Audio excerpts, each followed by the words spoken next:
You're listening to Find the Good News, Episode 33, The Mentor, featuring Aleta Barnes. This episode of Find the Good News is sponsored by Parker Brand Creative Services, a branding agency that thinks sideways, pushes forward, and gets your brand up. Check out our work at parkerbrandup.com. I've got just a few announcements before we jump into this episode. Next week's episode features Jeremy Boudreau, a local music teacher with a big heart. We talk about some things that I'm sure are going to be close to a lot of people's hearts in Southwest Louisiana. In the weeks following that, I'll be sharing my conversations with Devin Morgan, the interim director of the Imperial Calcasieu Museum, Rusty Havens, the founder of the Southwest Louisiana Abolitionists, and then Julia O'Carroll, owner of Tea at Walden. Each of these conversations were really wonderful in their own right, and I think you'll enjoy each one of them just as much as I did. I've got some more good news. I just had my first mixtape conversation this past weekend. Shout out to Theo Vaughn, and it went great. Had an absolute blast. We laughed, we cried, we had some fun in the fishbowl. Paul Gonsolin, Rosie Pryor, and Elizabeth McDaniel were really gracious to come back to the studio. I think they may have had as much fun as I did. And it's really great that you can go back and check out each one of those guests before that episode comes out in May. So go check us out on Podbean or your favorite podcast app and just give Rosie, Paul, or Elizabeth's episode a shot. I think it's probably of high value to do that because we do end up talking about a lot of things that we each talked about in our own separate episodes. Last week's episode featuring Diana Vallette generated some really moving emails and messages. I know I replied to many of them, but I just wanted to say once again just how much it means to get your feedback in the form of messages, texts, or comments. I really feel connected with many of the listeners right now, just like I do with the guests on this show. So if you do feel moved to send me a message, don't hesitate to do that, and I'll reply to them as soon as I possibly can. Speaking of sending messages, one great way you can show support of Find the Good News is to share a link to an episode in your social feed, rate the show on your favorite podcast app, or just leave a review. That's all I've got for this week. Now, let's press play on a little good news. I don't think it would be very hard to find the good news in this world if every young person could have a teacher like the one I had between 1990 and 1992. I imagine that many students who had this special lady as a mentor would tell a similar story about how she taught them a lesson that they still use today. Perhaps she encouraged them to do something they didn't think they could do, pushed them to get outside of their shell, to get over their fears. Maybe it was that nudge that has made all the difference since. All of those stories would be true if you had a speech teacher like Aleta Barnes. Not too long ago, I ran into Aleta at the Sulphur High Homecoming parade. I saw her smiling face, and we had a chance to visit for quite a while. It was a joy to see that familiar twinkle, experience her honesty and kindness, and the sound of her familiar voice only made me realize just how much I'd missed her. Time melted away, and I was 16 and 17 again, thrilled to be meeting parts of myself I never knew existed. Sure, Aleta's class was called speech, but in truth, we were learning how to communicate, not only with others, but with ourselves. Aleta taught us to look inside at who we really are, to face our fears, to calm our minds, to cultivate understanding and empathy towards others, and to retain and recall information, which only made me hungrier for more. For over 20 years, I thought fondly of Aleta and her lessons, and people that know me well would often notice how I would bring those lessons into my conversations. I think it's important to give credit where it is deserved, and Aleta Barnes deserves a lot of credit for many of the good things that I've been a part of. In fact, I truly believe that if I hadn't been blessed to have Aleta Barnes in my life, I wouldn't be sitting here talking to you behind this microphone today. When I asked her to come visit with me on Find the Good News, she graciously agreed. When she came to visit me in the studio, I got to do something that so many don't. I was able to tell my good teacher, my mentor, all of the ways she changed my life. I got to express how much she means to me still. We had a wonderful conversation, one I'm so happy to share with you. I hope the voice that imparted all of those lessons on me so many years ago will be good news for you like it was for me. Wake up, it's morning. You're dreaming up a story. I can hear the way it's going, 'cause you're laughing in your sleep on the path to your deliverance, and a holy wall of light pouring through your window. Old news. bad news, fake news. Sometimes you just want to shut it all down and get no news at all. With Find the Good News, I aim to change that by focusing on good people doing good work. I visit with artists, educators, civic and spiritual leaders, musicians, business owners, students, volunteers, and everyday citizens who are using their creativity, resources, and talents to bring hope and happiness to their corner of the world.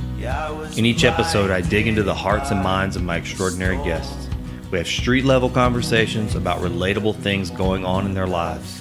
Discover the critical life experiences that shape them, the perspectives that drive them, and the fundamental beliefs that are anchoring them to a path of goodness. There's a lot of news in the world. My name is Oran Parker, and I'm going to find the good. And I love you just as well. You're doing this. I'm so proud of you. Well, thanks. This is, well, that's a way to jump right in. I draw a line to anything I do, this show and otherwise, to that speech class in high school. Wow, that's really pretty do. impressive. I do it all the time. I know every time I run into you, which isn't that often, but I always tell people I talk about that class. I don't think, and you probably do, but I mean, I don't want to make that assumption that you don't, but I don't know if you really know for some of us how big a hinge that was, you know? Well, it's always nice to be reminded. Yeah, I bet. I mean, you know, It is. to be able to sit with your teacher and say that, something not a lot of people get to do. Well, you know, I've teased you before and said this, told your wife this, and I tease others. I had excellent students, and I never had any problems because they were always taking the class because they wanted to. Yeah. So discipline problems were just not an issue. Right. It was a choice. Yes, and the good news is that there's more than you that say these things to me, which is very nice to experience. But I used to tell teachers all the time, y'all, we can't give up on these kids, or can't say they're bad kids, or can't say they're kids that, you know, we shouldn't be giving everything to, because this is our future. And here I am sitting with you in the far future from when you were in my class. Yeah. And we're sitting here recording a show. I know. And, you know, my dentist is my former student. My, That's crazy. My friends are some of my friends are my former students. It's what we give that comes right back to us. So It's a blessing for everybody. Yeah. No, I mean, you caught me at I guess like any teenager, it's formative years. But for me, it was really formative because I kind of got caught in this my high school life. I got caught in this trap of working after school all the time. Right. You know, dad owned a business, and so it was Right. very important that we work, which, I mean, I'm glad that I worked, but at the same time, I was so wrapped up in, I've got to get out of school, I got to walk down to my job, I got to do this job, and then go home and do homework or whatever, and then go to bed and go back to school. It was sort of cyclical. And so I was really terrified of stepping out of that. It was not, Right. It wasn't great, but it was also comfortable. The other thing was I didn't have a ton of confidence. And that class, and yeah, I learned a lot of things in there about speaking and speech and theater, but at the same time, it was the confidence building Right. that really, really was sticky. Well, you had the confidence. You just didn't recognize it yet. And I did. Thank God, huh? Yeah. I mean, it was spring production. You know, that was a big turning point for me because, you know, in retrospect, I think about it now when I look at any mentor or teacher giving a young person a job to do. It's kind of like when I give a young person a job to do. It's part, yeah, I need you to do this job, but the other part is really just building that in them so to show them they can do it and they can learn problem solving. For me, when you said, hey, be a producer, I didn't even know what that meant, and I was actually kind of terrified. I thought, I can't do this. I had the whole list of, there were times actually when I'd go out in the hall, right there where your classroom was, there were those two windows at the end of the Right. hall. And there were times when I would be out in the hall and really just be tearing myself down, telling myself this sort of negative mantras, you know, that I can't do You were this. immobilizing yourself. Totally. Yeah. And I was actually not going to do that. And I think you had talked, and I was really it's part truth in it, but the other part was I was really using my dad to get out of it. I was like, oh, Dad's not going to let me do that. He's not going to let me do that. Right. You go talk to Dad. He says, okay. And so that wasn't an excuse anymore. And it really did. It changed things for me. Well, I actually saw your dad encouraging you several times. So that was a nice thing. Yeah. Dad showed up to help a lot of times. Oh, I remember well. Oh, gosh. That's one big memory. I think of my dad often with that. The Starlight Express ramps. Yes. He pretty much ended up doing it by himself. I was like, what are we doing? This is so much bigger than... That's a funny story because Mr. Land, who I adored and admired greatly as a principal, there was a little ding over my speaker one day, and he called and he said, Miss Barnes, and you could tell he was very annoyed. I said, yes, sir. He said, why do I have an 18-wheeler out front of my school with these huge pieces of wood all over them? I said, oh, that's a roof, Mr. Land. That's a roof that I needed. He said, what do you need a roof for? I said, because we're going to skate down a ramp, and that roof is the ramp we're skating down. And he just almost had a heart attack. He said, how are you going to get up those stairs to the auditorium? I said, I'm not sure, but we'll do it. We'll do it. I do remember going out there and those big roofing trusses hanging out the door. Because there was stairs, right? You had to go up the stairs in the old theater. The old fire stair. Yeah, that's right. And I can remember putting, 10 or 20 of y'all at one end and 10 or 20 at the other end, and I stood in the middle and say, you guys move 1 inch to the right. Yeah. And you guys move 1 inch to the left. I do remember that because I remember going to the first meeting when they were talking about that, and Dad was there, and I was a little bit like, oh God, what's Dad gonna do, because he had a tendency to be kind of run hot, and like jump right in with both feet, and so he always had his tape measure on.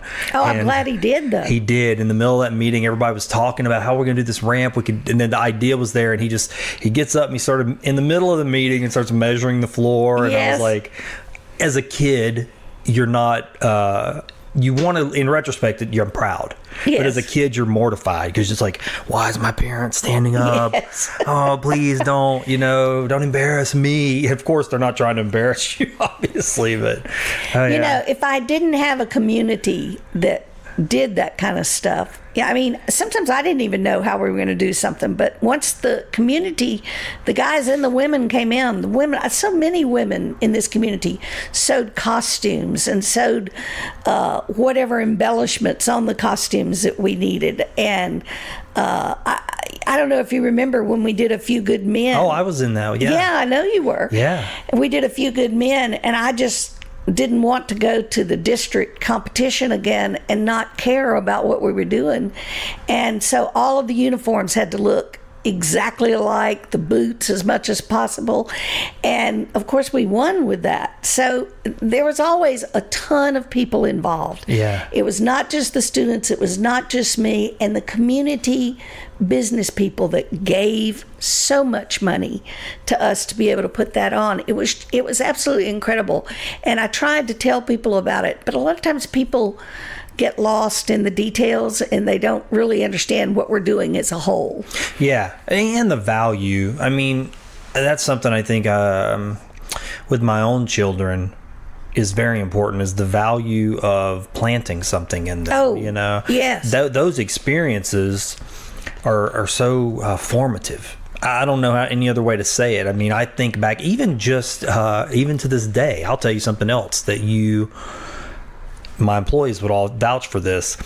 We were in your class one day and you were teaching us how to remember things, study things with the shapes and colors. Yes. And I remember being in that class going, that seems so simple, but it makes so much sense to relate two things together that aren't really related. A red star and maybe a piece of history. Right. Or a quote from Abraham Lincoln. I don't know, something, whatever I need to remember, put it in there, and then my mind's going to make an attachment, a file. It's going to associate it. It didn't make sense until you do it, and then you go, oh, it makes perfect sense. Well, that's how we organize our projects, are all based on that system. And that's how we remember things. Oh, that's this color, that's that color. And we remember them because of just the color association.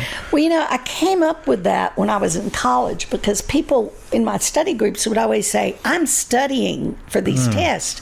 And as soon as I start taking the test, I start forgetting stuff. And I thought, we have to have some way to be able to remember the work we've done and how we're going to remember that. And I sat down one night and just came up with, I'm going to put all the dates I need to remember here. I'm going to put all the places here and the names here, but I'm going to draw a different shape around it. Yeah. And I remember the first time I used it in a test, I was looking at the test and I'd worked real hard on one section. When I started to move to the other section, I couldn't remember the first thing I wanted to remember. And I closed my eyes and looked at that sheet and I said, oh, it was in the triangle. I remember it now. Yeah. It was this. Yeah. And it was such a simple concept. I tried to teach as many people that as I could because it doesn't mean people haven't worked every time they make a poor showing or a bad grade. It just means maybe we did forget for a minute.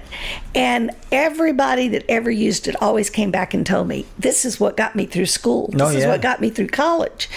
So I was very happy that we found a way to do that. I wish more people would find ways for all of us. Well, it makes sense. You're building in triggers that are of value instead of the triggers that you don't know are all built inside of you. I mean, we do it out in the world. You go red means stop, green means go. Yes. This shape says stop. We know that that's a stop sign without it saying stop because we've trained the color, the shape, all that into us. I mean, that's even what kind of branding is, to a large degree. So yeah, it made a lot of sense and it seems so elementary and then like it's been sitting in front of your face the whole time. Yes. You had another thing that for me, it was actually, upon reflection years later, I thought, this was my first experience with meditation.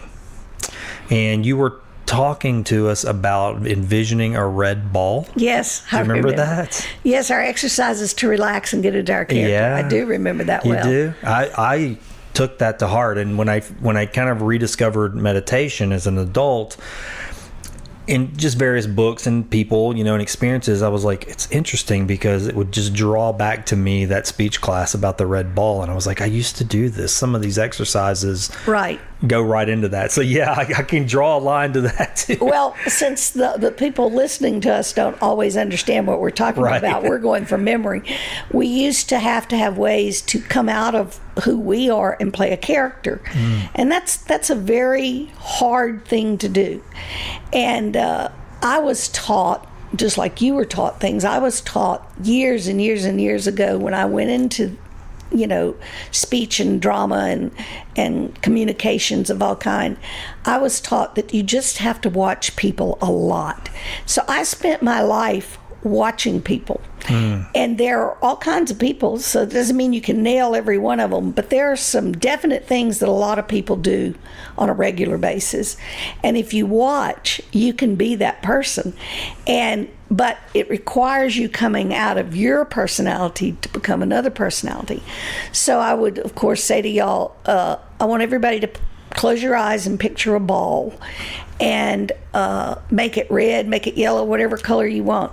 And the first thing I want you to do is make that ball swing back and forth like a pendulum. And I would sit and watch y'all all, and some of your heads would move. And then I'd say, now take that ball and make it bounce all over in your mind, just everywhere. And I'd watch some of your heads going up and down. And eventually we'd get to the point, we did all kind of things with the ball, but eventually we'd get to the point where I would say, now make that ball disappear from you, and it gets smaller and smaller and smaller, and when it's gone, open your eyes. Well, all you've really done there is cleaned your mind. Yeah. You're not thinking about what you were thinking before we started the whole practice. And I have so many funny stories of that. One guy came to me one day after class and he said, Miss Barnes. I said, yes, sir, what you need? He said, I can't get my ball to disappear. He was going on. And he says, when I go to bed at night, I see it at night. I said, well, use it to go to sleep because you can do the same thing to go to sleep. And he would, but I remember one day I had a student teacher and we were doing one of the relaxation exercises and the whole class went to sleep. Fell asleep. Oh my gosh. I believe it though, because even just a couple of years ago, I used that ball exercise. I was on a retreat and I was having a pretty bad night on the retreat and my mind was kind of racing around and abnormally so, and more than normal. Usually I can pull myself out through exercises, but I just couldn't shut the beehive down that night and I couldn't get to sleep. And I was like, okay. And that ball exercise all the way back from 1991 or 2. Yeah. I went in there and I moved it around. I pushed it away. And I mean, it relaxed me and I went to sleep, Well, it's excellent. It's amazing, absolutely amazing what people never think about and don't ever try because it's weird. Yeah, right. It's weird. It's too weird. I can't do that. Right. And I don't know if you remember the exercise where I used to say, people don't want to change and they don't want to be different because if you're different, they think there's something wrong with you. Well, I never cared about being different. Not once in my life from the time I was little to even today, I don't. And you can mess with people. That's why, I taught y'all how Jim Jones and Hitler and all these people got people to just go along with them and do what they wanted. What they're doing is they've taken control of your mind. Sure. And they've done it because it's so easy to do, just like this little ball exercise we're talking about. And so they take over your mind, and then you're not anymore being you. You're just following whatever message they're getting. Mm-hmm. And I don't know if you remember, but I used to tell y'all, go stand in a line and just stand backward. And see how uncomfortable it makes the people behind you. To not be in the right. Because if they turn around with you, then they're being weird too. But if they stay facing you, they're not having a good time because you're just staring at them. Yeah. And I would send y'all off every day. That when I taught that one lesson every year, I'd say, now go somewhere today where there's a line and start another line, going nowhere and doing nothing. And every day that we did that each year, all the students would be late coming back to class because they'd say, we did that exercise and all of these people got in line with us, but it wasn't doing anything. It wasn't going anywhere. So nobody moved all lunch period. Mm-hmm. My dad tells a funny story, he used to tell it when he was in the Marines. He said that I can't remember, I'm going to tell it wrong, but the pieces I remember were they were all in line by a door to go somewhere they were supposed to be. And the door had a sign on it that said door locked. And they just stood there and stood there and stood there. And Dad got out of line. He walked up to the front and he opens the door and he said, the door's not locked. They walked in and they went there. And when they got in there, that was actually the lesson. Oh, really? Yeah, they got in there and they said, okay, y'all are all late, but now why are you late? He said, well, it said the door was locked. He said, well, which one of y'all checked it? And he said, Parker, get up to the front. You're the squad leader. And that's exactly what happens in life. If you remember, I used to teach y'all all the time. There are some people that when y'all are in the courtyard every day at lunch, they can stand up on one of the planters and start speaking and everybody will listen. And then there's other people that will stand up with the planter and start speaking and everybody ignores them. Yeah. And so the ability to put yourself out there often results in good things. Yeah, you're right. But if you don't embrace it totally, then you just look kind of silly. Yeah. And you're trying to do something that's probably not in your power. So, I used to tell y'all all the time, you think you're going to look stupid by doing what I'm instructing you to do on stage, but what you're going to do is make your part better, and you're going to win the audience over. And it happens all the time. It happens every day, not on stages, but just in everyday life. Somebody speaks up and says something a little different, and boom, you're now the leader. You're now in charge. You're everybody's got faith in you now. You know what's crazy? It's weird how when you rattle that out of somebody, how it doesn't want to go back in the box. No. Because for me, what you just described is something I've had to watch grow over 20 years, 25 years, and then also had to rein in because I've actually gotten myself into situations where I'm like, it's more than I can do. Oh, yeah. Especially Absolutely. being on boards. I am terrible on a board.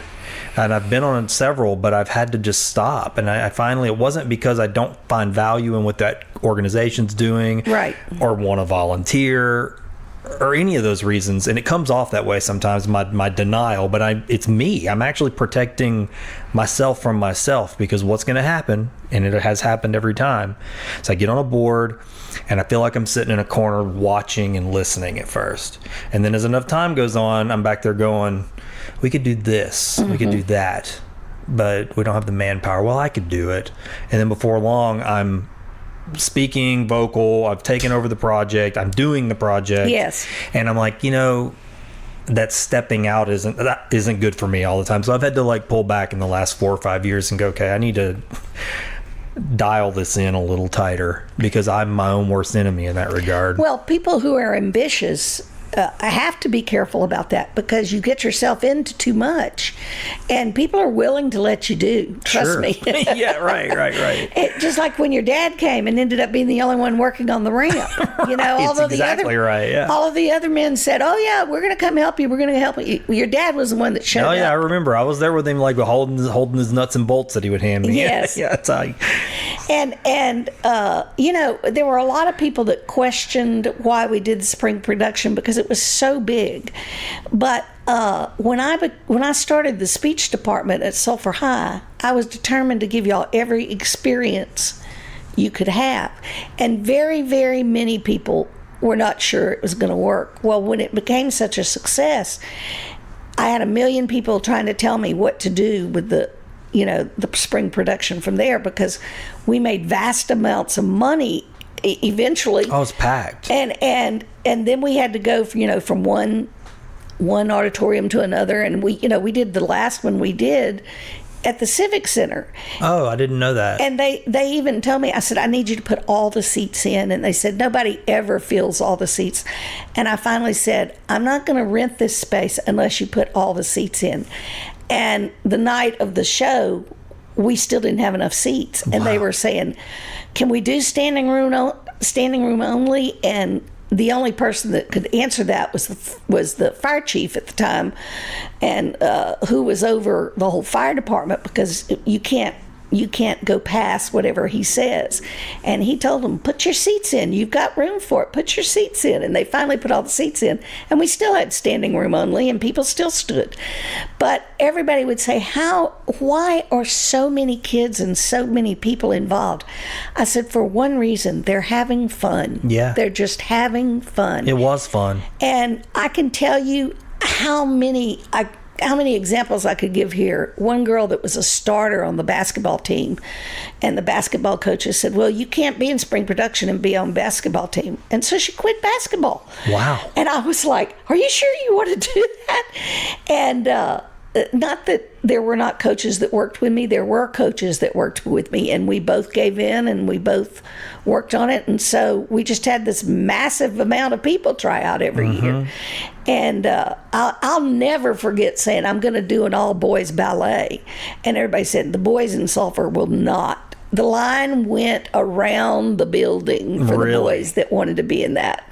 Wow. And they put their tights on every time we practiced or every time we performed, and they did their ballet, and it was a huge success. In fact, KPLC had us on TV and had them perform parts of their dance and it was a huge success. When was that? What year was that? Gosh, I mean, now you're asking me something I'm never going to remember. Okay, so I graduated in 1992. So was it before that or after? Because I don't remember that as 1982. I think it was after that. Okay. After that is when it was. Yeah. And I've had a lot of people come to me and say, why didn't you have that when we were there? I would say, I was still developing the speech department then. I didn't, at one point we had a radio show where we had an hour every week. That's an incredible amount of money. Yeah, I didn't know that. People pay for that, because I wanted them to be able to experience radio, and then maybe if we could get TV, but we never got into the TV. Yeah. But it just every week we did a hour-long radio show, and we would inform everybody of what the date was for the report cards and the, what games were going to be played when, what people were doing, but not just for speech, all over the school. That whole speech class, I didn't know what it, when I signed up for it, I really didn't know what it was. And now I look at that class as just this multi-dimensional class. It wasn't, when people hear speech, you think it's going to be about learning how to speak better. Yes. And it is. It is. It's ultimately about that. Communication. Certainly. But there's so many ways that you go about teaching us that at that time. Yeah. Well, there's all kind of ways to communicate. So, what's amazing, and I said this every year to every class, every speech class, it's common knowledge. This is used by all schools everywhere. It's common knowledge that we spend 45% of our time listening. We spend 30% of our time speaking. We spend 15% of our time writing, and 10% of our time reading. I might have those last two backwards, but anyway, that's how every person on this earth spends their time. And when you look at the curriculums at school, what do we teach the most? Reading and writing. Mm. So we teach reading and writing, which is only 25% of our time. But unless you take an elective to learn speaking or listening, the two things we do the most, we're not teaching in school. And so when you come in, you're shocked. Usually kids are shocked to learn half of the stuff I taught because nobody had ever told them about it. Yeah. And so it's not just a speech class. It's how do I get through this argument without making this person even madder at me? Right. Or how do I get this idea I need to pitch to somebody without stumbling around? Or how do I get people to understand that my ideas are a little bit different, but that doesn't mean they're not valid. And so you learn a lot of stuff. That's why colleges always require you to take a speech class. Yeah. And I can't tell you how many of my former students, thankfully, have come to me and said, we didn't have anybody in charge of this one division, and so I gave a speech about it to the whole group, and now I'm in charge of the whole division. Right. I say, and I'm happy, I know it. If you're like me, then you've got a long wish list of things you need to do around your house, things you just can't get to. It's not that I don't want to do them, but between my responsibilities at work, producing this show, and squeezing in some valuable mental downtime, I can't seem to get around to fixing the small stuff, and the big stuff is just waiting in line. To be honest, it kind of stresses me out. Maybe you're stressing out too. Well, stress no more, because I've got good news. My friend Ben Von Duke has started a handyman service, and he takes the mystery out of getting these things done. Ben Von Duke is not just some guy that calls himself handy. He knows what he's doing, and he knows a whole lot. Not only is he an experienced and professional carpenter, but he's kind of a Duke of all trades. What I love is that he's created an a la carte price list of services, so you don't have to worry about getting in your pockets too deep before you're ready. He'll fix your running toilet, install appliances, replace fixtures, install ceiling fans, repair sheetrock and concrete, and a whole lot more than that. Look, I'm not too proud to say this, but sometimes it takes me 3 times as long to fix something because I've got to get online and search videos just to figure out what tools I need. Then I have to go buy the tools that I don't have, and then sort of come home and do the job. I don't have to do that anymore because Ben Von Duke will do it and do it better. On top of all that, he's just a good person, someone you can trust. He's honest, he's kind, and those are things that I value highly, and I bet you do too. You can get a hold of Ben Von Duke, the Duke of all trades, the good old-fashioned way, by using the phone. Call or text Ben at 337-540-1355. That's 337-540-1355. He'll send you his service and price list, and trust me, his prices are more than fair. And do me a favor, when you do message Ben at 337-540-1355, tell him you heard about the Duke of all trades on Find the Good News. if you can't communicate with people, and I worry about communication a lot because of the technologies. I was actually just about to ask you that. What have you seen change? I mean, it's changed a lot. People don't talk to each other as much as they used to. So we get a lot of arguments, and we get people that think they know what you're talking about or change what you're talking about, really. And so we're losing that. We are definitely losing that communication skill.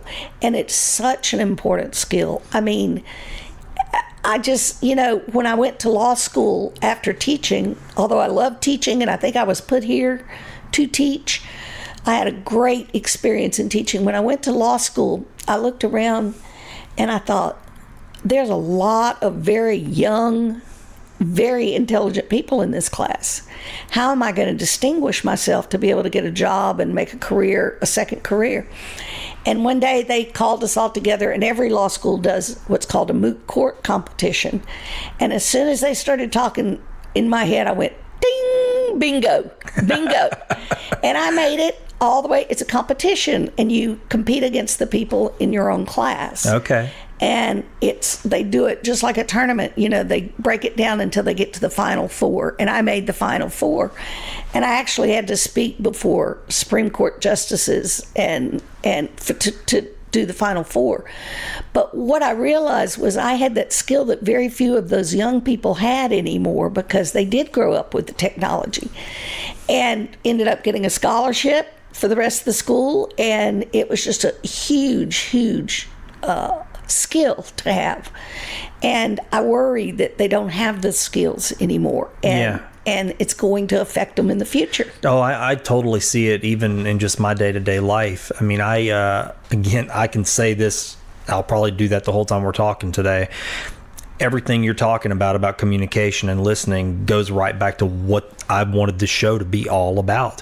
Because I honestly think it's a new poverty is lack of communication. We're becoming starved of deep, longer, intimate discussions with each other. I've said this to many people who sit across the table. I said, I know you, but I only know you so far. And now, granted, that could be a choice, but a lot of it isn't a choice. It's just literally the way the world's built. I don't have time to get to know you because I'm moving on to the next thing. I got to shorten my communication, sum it up, make it tiny. Text messaging, which should have been a luxury, has become the modus operandi for everything. Shorter emails. It's too much. I'm like, I really, the truth of the matter is, it's become one of my huge pet peeves in my life is why we have this great tool, email. And I love it when I can sit in an email and actually break something down and I'm giving that to somebody. I'm like, here's everything you need to know. I've taken the time to tailor this communication. I've even summed it up, but everything you need to know is here. Right. But I spend probably 50% of my time replying to those very same emails with the things I answered the first time. Right. Because we've turned into a headline skimming, Cliff Notes society. Oh, definitely. Without question. Yeah. I have two granddaughters, and Madison and Lauren Kate. And God was really good to my granddaughters. They both are very, very smart. That's the first gift. You realize, oh, this is good. Yeah. But they are, of course, of this age. So they both spend a lot of time in their bedroom. They both spend a lot of time on a computer or on their phone doing whatever text or whatever the Twitter or whatever local and newest thing is to do.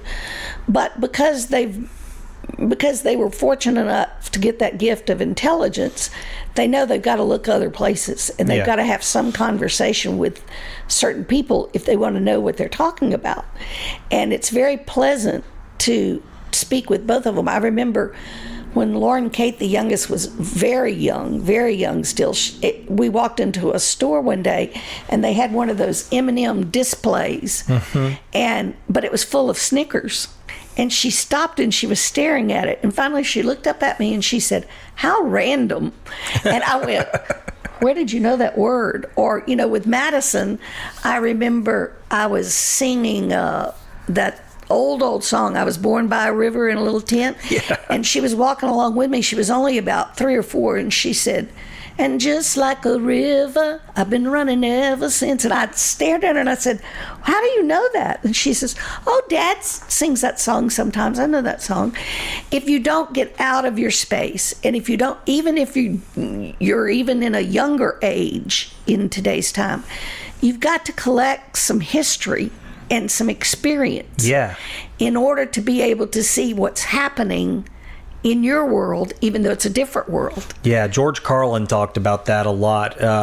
One of his books I've read, and he was saying how, experiences carve canyons inside your mind, Oh, that's great. That's a great analogy. Deep crevices and all these places where you can store stuff and go find it again. He said, but if you're cheating yourself out of experiences, nothing's getting carved. It's just sort of this gelatinous surface that's around your mind. Right.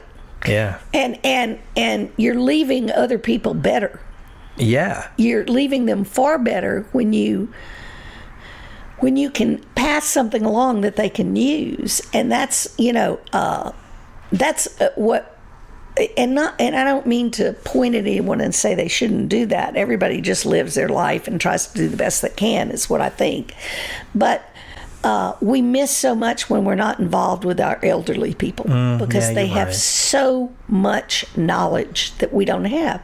And it may just be experience. It may not be a degree or whatever it is, but there's so much to learn. And if you find a really, really, really smart older person, the best thing you can do is pull a chair up close to them, because most of them are having hearing problems and most of them are not involved as much. So you have to get their attention, and when they start talking, you will be amazed at what you did not know. See, that's interesting that you say that. And this is sort of a personal confession, but it's something I've thought about quite a bit.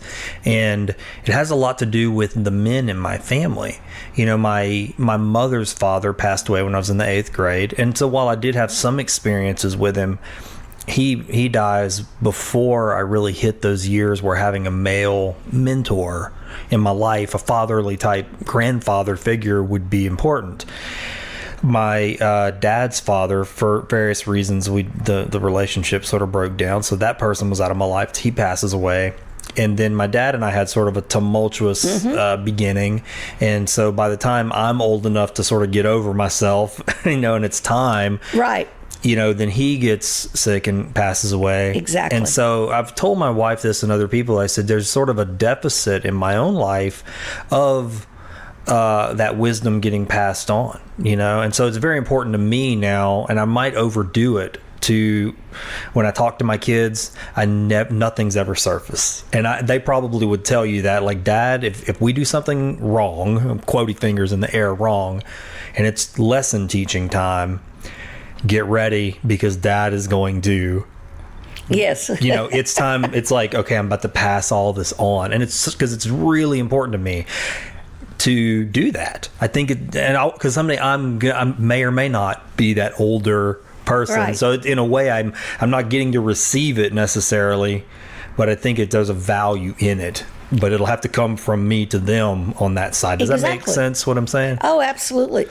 As I just mentioned Maddie, and she's a senior this year, and so she'll be going on to college next year. And I know several times when she would take the ACT, one time she told me, she said, the ACT says I should be either in medicine or I should be in entertainment. And I looked at her and I kind of laughed, and she says, aren't those very different? I said, oh, yes, that's very different. I said, but think about it this way. Your mother's in medicine and your father went to an entertainment school. Yeah. I said, so you know what you got? You got some experience from both of your parents. I said, so it makes perfect sense to me that they're suggesting that.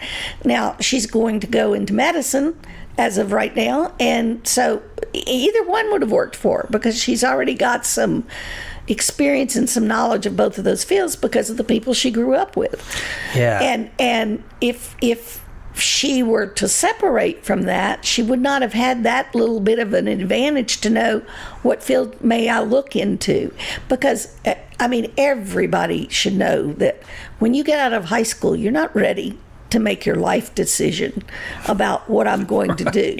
And at some point, I've had so many stay in college for so long because they keep saying, I don't know how to pick what I want to do. And finally, I just started telling them, you just got to pick. Yeah, you got to pick something. Yeah. Pick something. And if it's not the right thing, you'll know before too long at all. Right, make a shift. Right. But we miss out on so much because we just don't always listen anymore to anybody, hardly anyone, but especially if you've got somebody that knows a lot. I tell people all the time, I've learned most of what I've learned now in 2 different careers from either books or from just talking with people. And that doesn't mean I didn't value my education, because I did all the way down. I had really good professors when I was an education major, and I had really good professors when I was a law student. And, I graduated from law school. I turned 50 and graduated from law school in the same year and had my first grandchild. So it was a very important time of the year. But when people ask me about law school, I say, it's kind of hard to explain unless you've been through the experience. But they said, well, what are the tests like? And I said, well, the first part is you have to guess the test. And they say, how does that work? How does that work in your head? I said, well, they give you a little passage with the wording of what's going on in this story.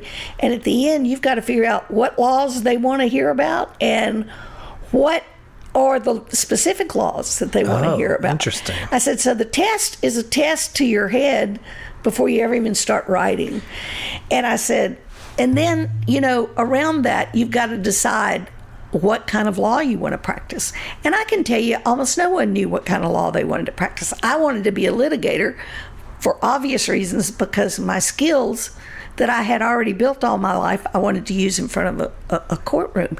But not everybody that goes to law school wants to be in the court. In fact, most of them don't. Really? But that's not what people understand, because they've not gone through that yet. Sure. But you've got to just be open to everything, and you've got to learn when you can and how you can, and not forget there's learning to be done just from people. Yeah, no, I 100% agree. I think I would say almost the exact same thing, that when I draw a lesson from a memory, it's usually associated with a person or an experience or a place. It's not just something I know or I was taught in school, right, or from books, like you said. I mean, I kind of turned into a really rabid reader later in high school, and I just wanted to learn right, more. And that kind of jumps off into another subject, but since we're talking about it, what do you, the value of reading? I'm not talking reading articles on the internet, but like reading a book. What do you think that's changing in our world? Like, how is that different? Because I do see it as different. It is different. I've opened up whole new worlds for myself by reading. Oh, reading. I could sit here and tell you, for example, when I was much younger, I used to read James Michener all the time. And my peers, the people that were my friends, would say, why do you read him? His books are so thick, you can't even get through them. And I would always say, because he starts usually with the beginning of time. And he starts working from there. He had a book about a family of geese one time, and the whole book was about this family of geese, but he started with when God made the world and the things he put in the world and the obstacles for geese, and I found it incredibly interesting. He's done it in several arenas. He had a book all about Texas, and he started when it was first becoming a state, and so there was a ton of information there, and I was always intrigued to read his books, and that's kept me going down the path. I think one of the changes for today, because of what we were just talking about, because of technology, my son is an avid reader and has been all his life, but he only reads nonfiction. He never reads fiction. Oh, okay. I'm a fiction reader because I'm a creative person, so sure, I enjoy what somebody else is doing. He, on the other hand, is more interested in know, how does that work? And okay, when he was younger, we would drive through a city, he would say, you see that building right there? It was raised in such and such a date. Oh, yeah. And he knows so much just from reading about places he's never even visited. Yeah. And so the knowledge is out there. I just think more people are perhaps more involved in the nonfiction than they used to be. Yeah, there's a lot more avenues for entertainment now. Yes, yes. I mean, there's so many things that can take your attention away. Yeah, oh yeah, absolutely. And they're not all peaceful things like the red ball, that clean your mind. Yeah, I mean, I worry about that. I mean, I'm guilty and a victim of it as well. I mean, there is every day some kind of thing trying to get you to go down that rabbit hole. Yes, it is. And just like anyone, you can be lost and get into that, and they lose you because they start doing something that is of no interest to you. So the writers of today have to be very good writers, because if they don't hold your attention, you're out of there in no time at all. I've even watched that happen to me, and I think on one hand I thought, well, I've changed, my reading habits have changed, but I've been thinking about this a lot more lately. And I thought, I don't know if it's that my reading habits have changed. I think maybe it's because of what I do for a living. It's become more of a reactive reading. Right. So, I still love to read books, but what I find myself doing is I might read the first 2 or 3 chapters, and then I see another book, and I go, oh, I'm interested in that subject, and I'll go start reading that book. And I might go through 3 or 4 books and then circle back around.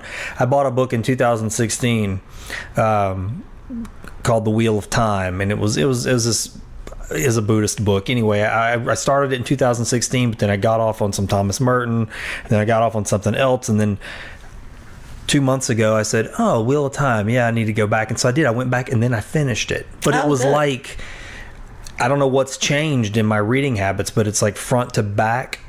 I haven't done that in a long time. I'm still working through this cycle of books that I don't know why. And I thought, well, what's changed? Have I changed? Or have my habits just changed because I'm so connected to what's next, what's new, what's in the flow, what needs to be coming out, because that's what I do all day with my job. Right. Well, I don't know. I will often have 3 or 4 books that I'm reading at one time. So that's not all that uncommon. No, I don't think so. In fact, before I moved back to this area and became semi-retired, I traveled a lot because I was a trial attorney. So wherever the trial was where I had to be. And it meant a ton of traveling. So I got into audiobooks. Oh, okay. Yeah. Because that would keep me from falling asleep or getting too tired. And in fact, I donated a ton of audiobooks to the library in New Orleans before I moved. And they told me at one point the collection was worth something like over $10,000. Oh, wow. and I was like, wow. But of course, I didn't claim that on my taxes. I took a little bit off. But I don't know that the IRS or anybody else would agree with that assessment. But again, it's just another changing of the times. Yeah. It's the technology and everything. If I can drive home and somebody just read to me the whole time, oh yeah, that's great with me. So I've never gotten into audiobooks, but I guess the closest thing would be podcasts. I do listen to a lot of them now, and again, back to deep communication and conversation. I find that I like that format because people are, one, they're unguarded for the most part, and then the two, it's a little longer. They're spending a little more intimate time together. Right. They're not trying to rush through like a quick interview on the radio, or they can take a little deeper dive. So I understand. And we've known this for years, but everybody is a different kind of learner. Yeah. Everybody. We all learn very differently, and our school systems are not set up for that. They're just not. So I think many people are surprised when they start reading because they enjoy it more than they thought they would. And it's just very interesting to have that ability. It's another way to learn. Yeah. And for you, it may be entertainment. For me, it's definite entertainment. I have books that I love to read before I go to sleep. So I have books that I read when I'm going to sleep. I have other kind of books where, like the audiobooks when I'm traveling, but if I'm just sitting by a lake or the beach or whatever on a holiday, I'm very, very happy to have books there that I can just sit and read with no distraction. Yeah. Because there's so little time for that kind of thing. No, I agree. I wish I had more time to read. I usually find time either early in the morning or late at night, but I don't like making it a checklist thing where it's like, Right. I got to read today. No, I no. want to settle into it, sink in, and just stop when I feel like I want to stop. Not, I want to hurry up and fit in a few pages of this book. It's, I don't know, task mastering your reading. It doesn't work for me. Well, now we also have on television so many different documentaries and things you can watch. You don't even have to watch a sitcom ever if you don't want to. No. And like I watched on television, I watched The Curse of Oak Island. Oh my gosh, we're into that. Yes. Yeah, I'll leave it there. Yeah, and everybody The has... Curse of Oak Island. The guy's Yes. announcer, everything's I know, water in the ocean. I know. and so much history involved. Oh my gosh, yeah, I love that. And I was never a big history buff in school, although I was interested to learn. But when they're talking about the knights and the different people that lived wherever, and the strangest thing to me was that the person who buried this treasure supposedly was a black gentleman who at the time owned a ton of land on Oak Island, which is so different than what most we read about. Yeah, that's right. And now, for centuries now, people have searched for this one treasure, and it all started with this little man that had his own property and built it up and made money and buried the money. Are you just like dying to know when they do what it's going to be they're going to find? And Yes. I am just... Yes. It's killing me, honestly. I'll tell you what's interesting is the show has changed a little bit, because they only used to talk about gold and money and jewels that may be there. And now they're talking about manuscripts, historic manuscripts, possibly Shakespeare transcripts. I don't even know if any of that is close to true. Yeah, who knows? But it makes it for an interesting show. Isn't it something, though? I guess it just shows you like how highly something... Let me say that the right way. How you can make something valuable. When they find a scrap of paper no bigger than my fingernail, and it's like, what? And it may be a piece of a letter on it. Right. On one hand, you go, how do you spot that? And then two, the value that gets put into the paper and the ink. And the other thing that blows my mind, and I guess it just goes to show you how ignorant you can be, just to don't know what's out in the world. You don't. There's an expert on inks that are from ancient manuscripts, or they'll find these experts on all these things. I'm like, this person's job is to just look at paper. Right. They know all this stuff about just paper. Blows my mind. It's and that's what I'm saying. Here's another way for us to learn. And I can remember literally, I was in the 12th grade, and I went to high school at LaGrange because that's where we lived closer to South Lake Charles. And there was no Barb at that time.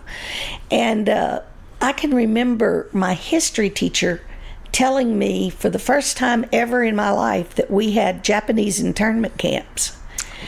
And I was actually angry that no one had ever taught me that before the 12th grade. I wanted to find somebody and say, what are you doing? What are the odds you're going to bring this subject up? I am listening to, right now, today, a Japanese man tell these stories. It's fascinating because, I didn't learn that till after high school. But it's so relevant to what the sentiments we're seeing today in our culture. It's so relevant. Yes. I mean, so similar. And I also remember I was brought up in a church. My mother took us all to church and brought up in a church. And I can remember years after I was in college even learning that we now know that not all books of the Bible were ever shown to anybody because all the religions chose the different books that they were going to use. And I again was just flabbergasted. Why didn't anybody tell me there were more books of the Bible? Sure. And I run into people all the time that don't have any idea about that. They don't know anything about it. Because they've just kind of gone through church like most of us have and believed whatever was Sure. told to us. And then you get out in the world and you seek other ways to learn, and you start learning stuff no one ever taught you. Yeah. And I'm a little bit upset about it, if you want to. No, I get it. I think mystery, that's what I think is so valuable about mystery. And I guess it goes to Oak Island in a way, that the idea of there's a mystery in the seeking of the answer.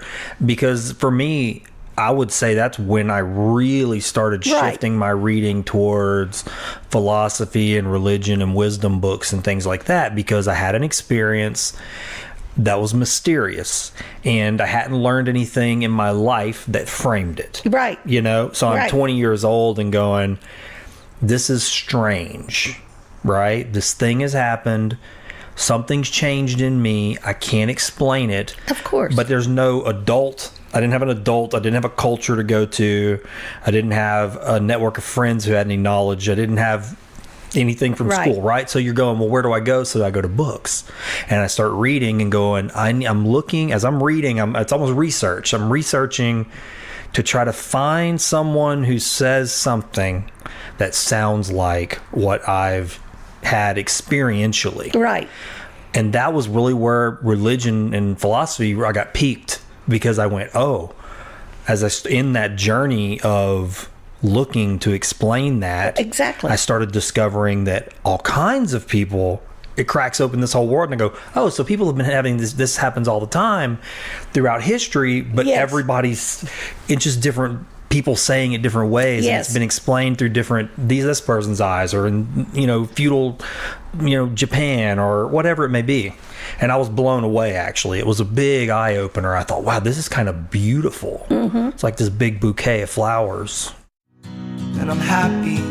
I know You're driving down the road. Everything is going just fine. You're listening to the new episode of Find the Good News in your car, and you're all stoked about trying out this zipper merge thing you've been hearing about, when all of a sudden you hear that sickening tap on your windshield that's just a little too loud. I've got some bad news for you. You've just got yourself a rock chip. Unfortunately, I've got some worse news. If you don't take care of that rock chip, it's going to turn into a crack. But I do have some good news too. You don't have to have a rock chip or a crack, because I've got a way for you to take care of it ASAP. If you go to asapglassco.com right now, you can stop that chip from winding across your windshield like the Calcasieu River. I used to be terrible about getting a rock chip, saying I'll take care of that later, and then later turns into this irritating crack that just spreads from one side of my windshield to the other. I should have taken care of it ASAP by scheduling a repair with ASAP Glass. ASAP Glass is local, right here in Sulphur, Louisiana, and they're mobile. Even better, you can get a quote right from your mobile phone at asapglassco.com. ASAP Glass is owned and operated by two of my best friends, lifelong friends, Dan and Kayla Smith. Dan the Glass Man will make sure his team of glass technicians gets to your job ASAP and make sure it's done right so you can keep that windshield crack out of sight. If you do get that rock chip and you don't take care of it ASAP, that's okay. ASAP Glass does complete windshield replacements. Remember, ASAP Glass is mobile, so you don't have to worry about finding time to drop your vehicle off at their shop. You get your quote at asapglassco.com. Make your appointment with Kayla, and then before long, an ASAP Glass van is on its way to your location. That's it. I know you're probably looking at a rock chip right now. Don't wait. Take care of it ASAP. Go to asapglassco.com on your mobile device and get a quote. That's asapglassco.com. And make sure to tell Dan and Kayla you heard about ASAP Glass on Find the Good News.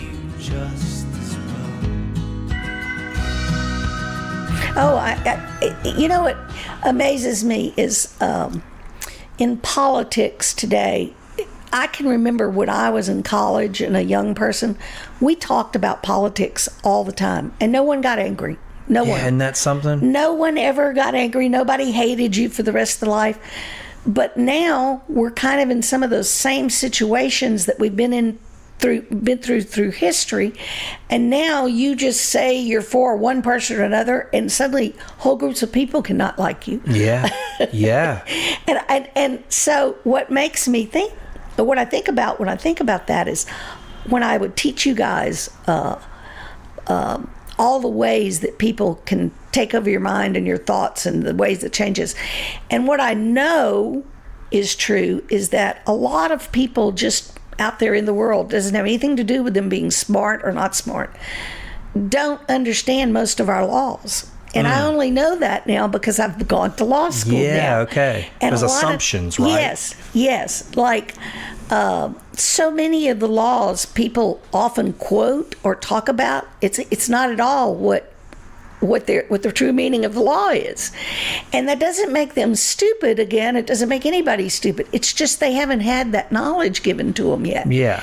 And I think a lot of people that talk about politics right now, if they understood the law, would probably have totally different opinions. Well, sure. I mean, even my understanding of even the way government works, like bills and things like that, I only recently, really, in the last 5 years, started paying attention to the fact that people sneak things into other bills. Oh, yes. I did not know that. I mean, I was really ignorant to that because it would, the bill had a title. And so if you're a headline reader, right, you go, oh, well, it's called this. It must be about that. And who's going to go read every single word?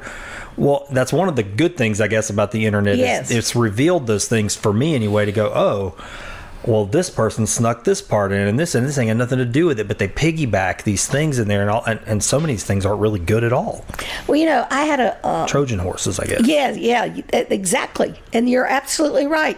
They can have a bill and stick stuff in it that has nothing to do with the original bill. Never did. And boom, it's a law because they voted on the main law, not all the other little things they've included in it. But, right after I became an attorney, one of my high school friends asked me one day, she said, could you ever represent someone that's committed a crime? Because I had been a prosecutor for years. Okay. I was on the other side of putting people in jail because they break crimes. And I looked at her and I said, without a doubt, I could do that. And she was very disappointed in me. And she said, so if there was a murderer and you had to represent that murderer, you would be fine with it? I said, well, I've never been on that side of the table, but I think I could, because what people don't understand about the law is when you have crimes like felonies and those kind of crimes, you're entitled to a lawyer if you can't afford one. And if we don't have lawyers to take that case, we can't prosecute the case. After Katrina, we had no defense lawyers for the people we were charging with crimes, and we have only X amount of days to prosecute that person, or that jail door swings open and they walk. So if we don't have the people to represent those people as well, we can't prosecute them. So we had murderers, we had drug dealers, we had all kind of people just walk out of the jails in New Orleans because there was nobody to be their lawyer. Oh, really? So I've never heard that. Yeah, exactly. And it doesn't mean you're stupid for not knowing that. It means that nobody's ever told you that. Sure. And nobody has to deal with it very often except for prosecutors. So those are the people that know those laws. Right. And within X amount of days, you have to prosecute. And if you haven't prosecuted them, they're gone. They leave. They walk out. Interesting. No matter what you're looking at. A friend of mine we were having a personal conversation about it. He's a lawyer and criminal defense lawyer, and he said, one of the reasons that he was drawn to that particularly was because what he found as he's went through his career so far is that the more money you have, the higher your chances are that you're not going to really ever see any jail time. He said a lot of people who commit low-level crimes, it's usually they're poor. And he said they really don't have the money for a proper defense, and a lot of times those are the people who pay a lot of the fines. Oh, and absolutely. Fines. Absolutely. It's a poverty system in a lot of ways. So he said, he wanted to do something to kind of help represent folks that really probably made a mistake, sure, but they're younger, or they weren't really on their feet. Right. And I said, I never really looked at it from that perspective. You just think just, unjust, crime and punishment. You did this, you deserve this. I never really looked at it as like a system that could be manipulated by money, and I guess it's my own ignorance. Right. And it doesn't mean that you're a bad person, that you don't know everything. None of us can know everything. So, that's why we need to understand what we're doing, or when we're voting, I guess. I always hope that people at least try to understand what they're voting on every time they walk into the booth, especially, the local things that are being voted on as far as taxes and stuff like that. I know I've had several conversations with people that have said, I didn't vote for that tax, and then they quit collecting my garbage, or they quit doing this drainage ditch along my house. And I'd say, yeah, it's real important that when you vote on those laws, what you may lose or what you may gain. Sure. And so trying to find the knowledge is an essential part of all our lives. Yeah, and it's difficult though now if you go to the internet to find just fair and balanced information. Oh, that's absolutely. just very hard. Absolutely, it's very hard. And we now know so much that's going on. Like in the last few days, they've arrested a ton of parents. College. Yes. Yeah. That either paid or got someone to get their kids in colleges that they would not have qualified for. Yeah. Now, you think about that and you think, now, how many people did they affect? Right. By being involved in that? Yeah, right. Maybe it was your kid or your granddaughter or your grandson that didn't get into college. Yeah. Because this scheme was going on.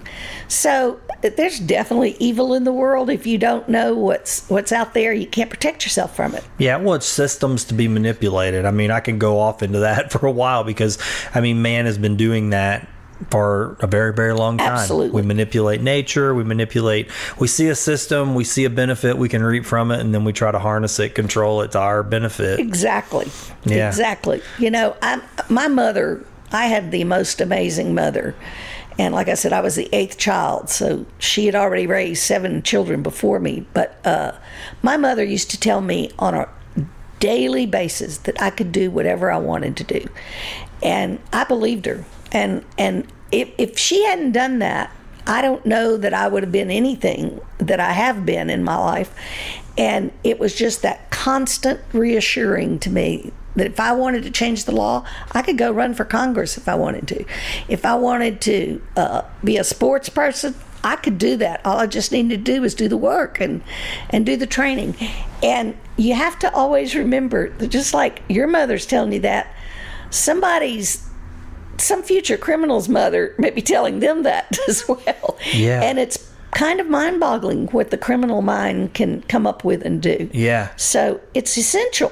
Encouragement is highly valuable, and that's come up on this show with just about everybody who's been on here, how important it is in good and bad ways, but mostly the good aspect of encouraging a young person. Right. We started talking about this. We started this conversation with talking about spring production, and when I decided to do spring production, I thought long and hard about what were we going to do and how were we going to do it. And 2 things happened with that experience that made it so huge and made it so successful. The one I've already said is that you guys just had so much fun. You just had a good time. Yeah. But the second thing is I made you all responsible for almost everything in the show. Mm-hmm. Almost everything. I can remember the first one when I put someone on the lighting crew and the lighting committee, and I would say, I want a light to come on over here on that side of the stage and do this, and y'all would come to me and go, I don't know how to do that.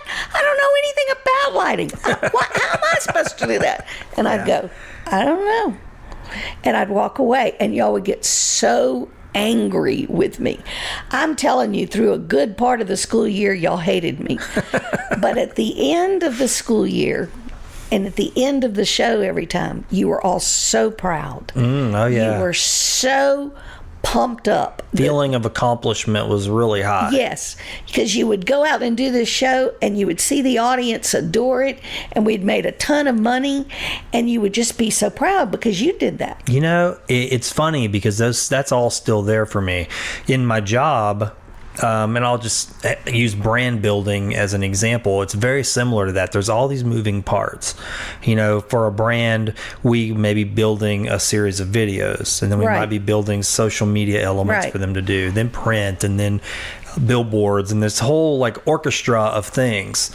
And I think one of my big disappointments about being in this field, and it's probably, something that happens in every field, is that when you do all of that orchestrating and you're kind of going, okay, this is going to launch, and that's just what you said, lights here, open the curtains. It's kind of that, yes, to some degree. Yes. The world as I see it now, and it's something that definitely has changed in 20 years for sure for me, is the pace is so quick that yes, there's no sense of accomplishment. The feeling of breaking the bottle across the bow of the ship and watching it sail off and the sun going down and then going, good job, guys, and then going home and resting, that tempo has been obliterated, I think. And as far as what I'm sensing, it's like launch it and go. You're doing spring production rapid fire every day, and there's never the everybody sitting back and having a pizza. Yeah. And going and having a beer and going, man, great job, guys. I'm really proud of y'all. Don't you feel good? Yeah, we did something great. That just does not happen. And I'm not saying the clients pay their bills, and that, again, I talked about this with somebody else. It's become transactional. Relationships with people are less value than the transaction. You've done the thing. Here's the transaction. Thanks. Not even thanks. Just move on to the next thing. And I think as human beings, at least for me, I can only speak for me, I value the relationship part of it. To where somebody's like, hey, that's great. Didn't that go great? And they feel good about it too. On top of the fact that it's going to do the job, they feel good about it. It's very, very important to me. And I'm just sensing that that's just becoming like, a dandelion getting, it's like, no, come back. Right, right. It's just not happening anymore. Well, I think too, the world, especially in the United States, has become very involved in requiring a lot. And sometimes you have to stop yourself when you start a career or you're going into a new job and say, what do I want out of this job? What do I want to do that will make me happy? Right. And there are just some people that don't want to be the person in charge. That don't want to be the head man or head woman. And I can remember when I went into my second career, when I left the DA's office and went to a firm, I looked at the people in my firm that was trying to hire me, and I said, I don't want to be a boss. I don't want to be anybody's boss. And I don't want to be a partner. I don't want to make any decisions. I just want to do my work. You pay me to do my work, and that's it. That's what I want to do. I want to work. So if you're interested in me working, then that's what I'm here for. But that was easier for me to do because I'd already been in other careers and achieved a lot of what I wanted to achieve. So it wasn't that I wasn't challenging myself. I just had the experience to know what I wanted to do. Yeah. And it's okay to do just what you want to do. Yeah. It's okay because I'm still offering something to the firm. I'm still offering something to you for what I get paid. And then if I don't do well, then I may not have that job anymore. Sure. But it's okay. I think from the time we get out of college, we think we've got to impress the person that may hire us so much, we forget to take care of ourselves. Yeah, no, and you can get on jump right into sort of a wheel, and that wheel can take over. Absolutely. And then you go, whoa, and then 20 years has gone by. Where am I at? Yes. Yeah, that's even, I'm definitely in that position here because the advertising, the pace is much faster. Right. It's it's not slowing down, it's getting faster, but I am slowing down. Right. And so I'm starting to see it outpace me, and so I go, well, okay, I'm not so sure that I want to go at that pace. Right. 20 more years, so that's, in a way, you're sitting in, and we're having a conversation with a new vehicle. Right. For me, because I go, okay, well, these are still the skills that we've honed over 20 years. We're still utilizing all that stuff, but now we're dialing it a new direction. Right. Because this is more in alignment with, honestly, everything that I learned starting back in that classroom, it is more in alignment with that because it's the value of communicating. Right. Yeah. And I used to tell y'all all the time, it's very important that you do something that you love because you're going to do it more than anything else in your life. Yeah. So be happy with what you've chosen. And if you're not happy, you need to figure out a way to change it because, we're spending time with people at our jobs much more than we spend with our own family. Oh, absolutely. So if you're not doing something you enjoy, and you're not, during my teaching time, I did so much. I probably did too much for my own good. But, I had the dancers, I had student council, I had the speech team, I had student council, started student council with a couple other teachers, and it was way too much. I can tell you, if I would walk in that school today and be a new hire, I would not have done that again. Isn't that interesting? Because I can do the same thing when I meet with a potential new customer. 20 years ago, I would have heard work, good, great. All right, whatever it is, we're going to do it. Now, a lot of those same things are actually little red flags for me. I go, I'm not, this isn't good. No, right. I can go, this just isn't the right fit. It's not, yeah. And it's not, it may have fit 20 years ago or 10 years ago even, but it just doesn't fit now. I know, and happiness is so important. I hope everybody's claiming their happiness. Yeah, it is. It is. I think I wish that for everybody too. I really do. I think that if everybody had something to be happy about, and I think most people can if they really look, but there's a lot of people, I guess, that just are in hard situations. They have hard... I understand, but I think even in that situation, you can still claim something for yourself, and if it's time you need, then claim it. Yeah. If it's more money that you need for a shorter period of time, maybe, then claim it. Yeah. But if it goes back to all the little sayings, all the little things that gets put on Facebook every day about if you do this, then your life will be. It's not. It's all real. It's all very real. And if you don't take care of you, then nobody else is going to take care of you. My wife and I were just talking about that at lunch today. We conversate with our oldest boy a lot. I mean, he's, I would say, a pretty thoughtful and wise teenager, but he's also, that can be good and bad because he wants real deep relationships. Like he wants real friends, not superficial friends. He has a hard time with that.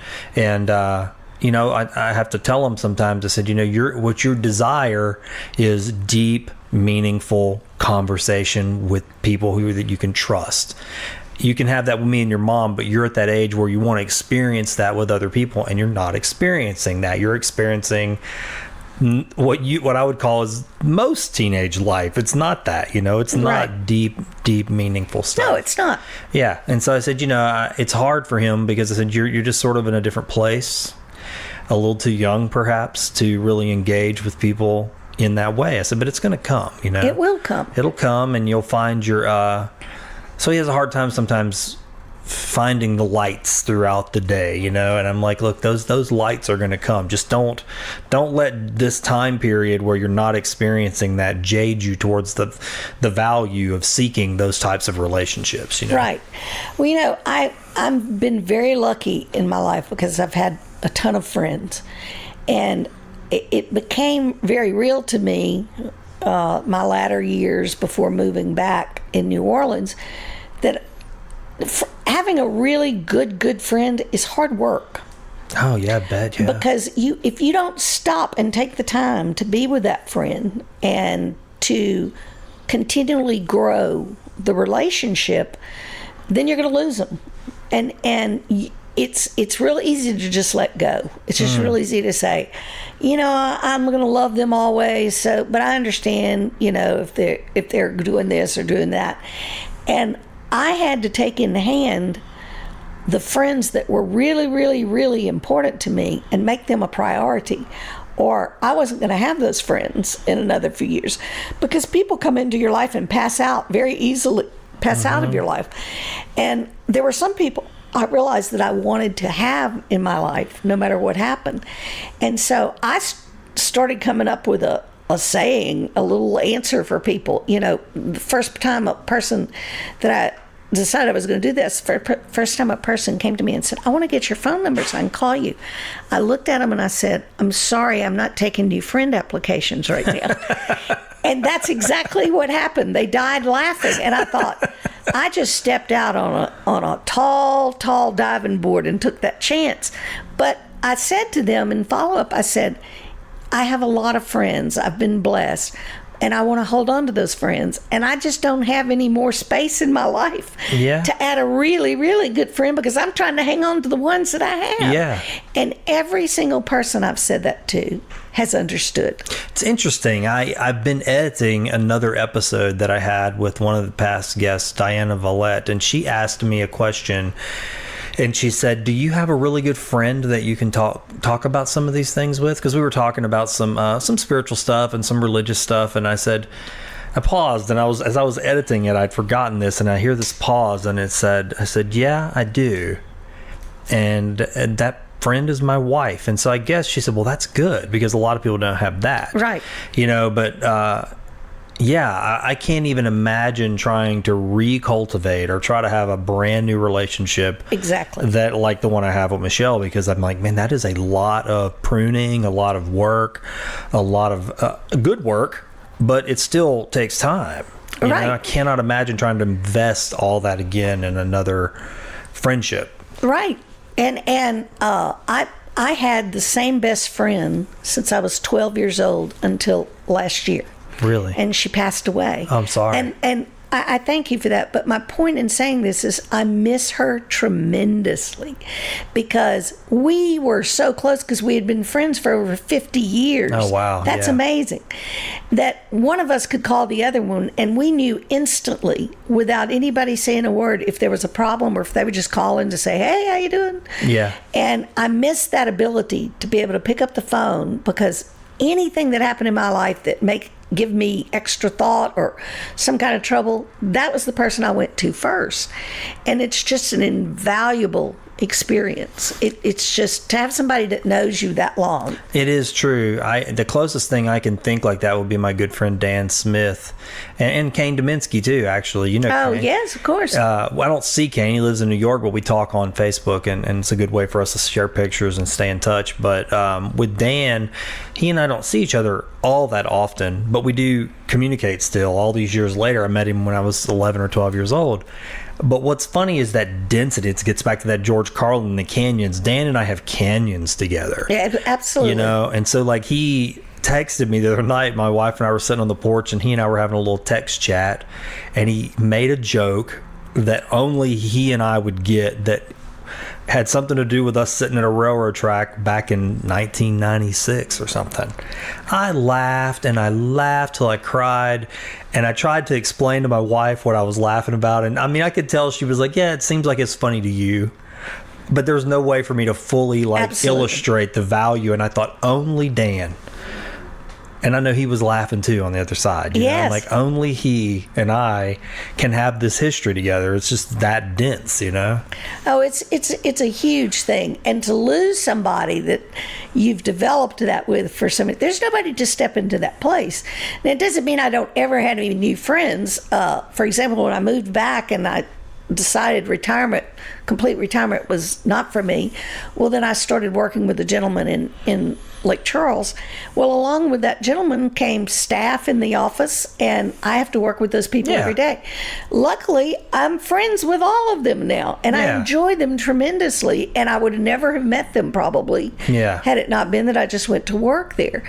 But that doesn't mean one person can't come in there and be of a different mind and not be a friend and not ever become. I've had that experience here as a business owner.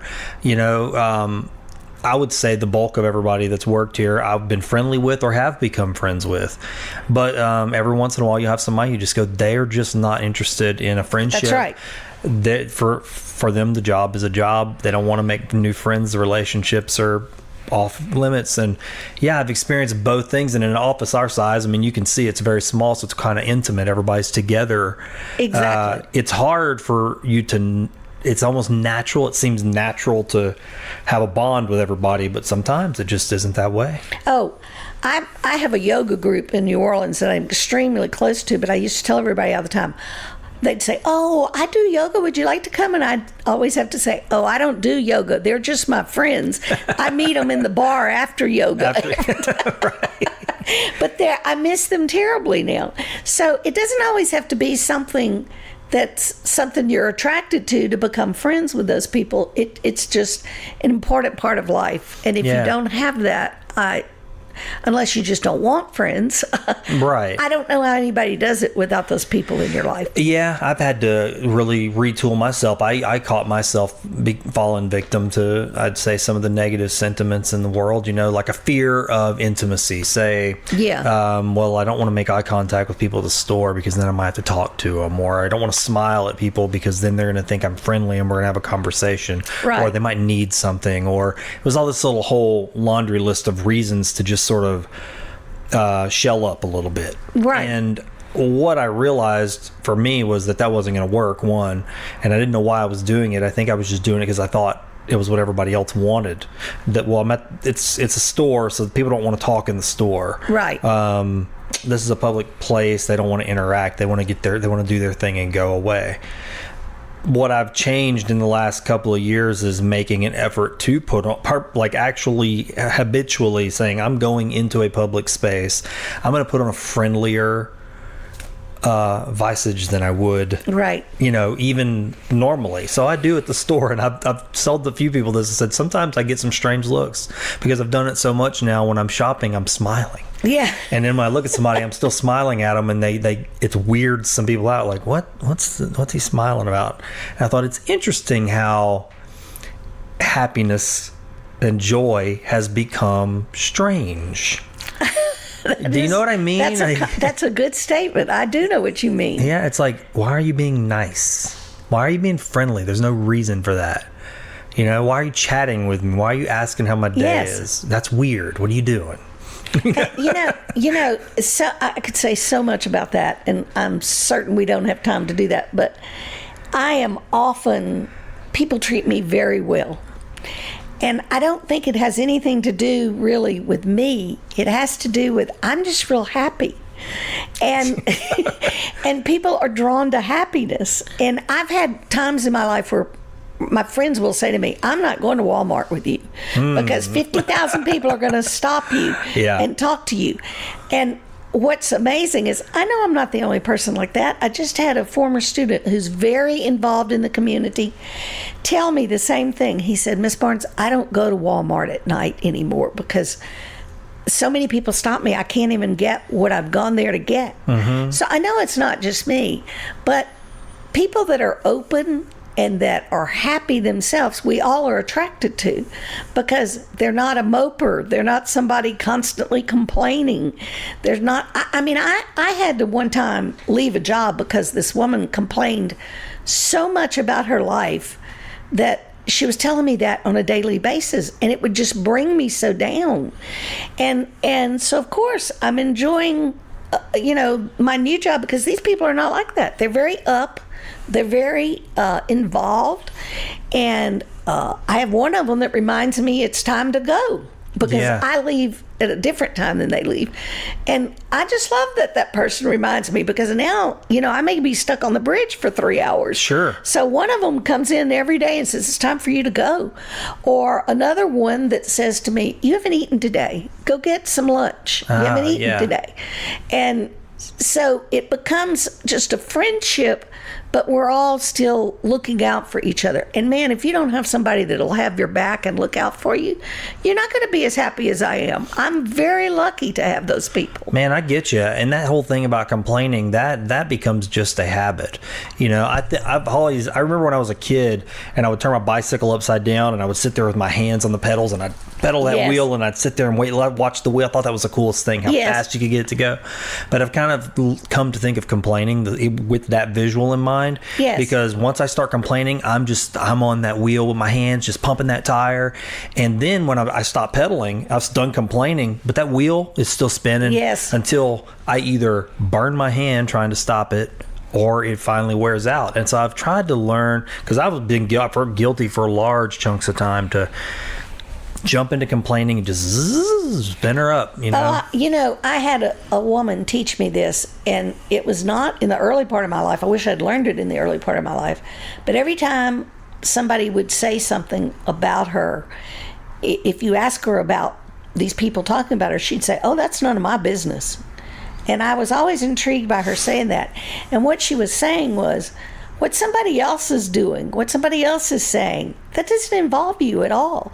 Even if they're talking about you, the only thing you can be in charge of is how you react to that. Yeah. And that was a hard lesson for me to learn, but I finally learned it, and I think I'm probably 100% happier because I don't worry about any of that. I went through that just in the last month, where it was kind of what we were talking about off pod at the beginning, where I went through something with somebody where they were just I lit their fuse, and just online making just very vicious comments and videos and all this nasty stuff. I mean, stuff that nobody wants to hear said about them. I mean, blasting it as far as wide as their network would go.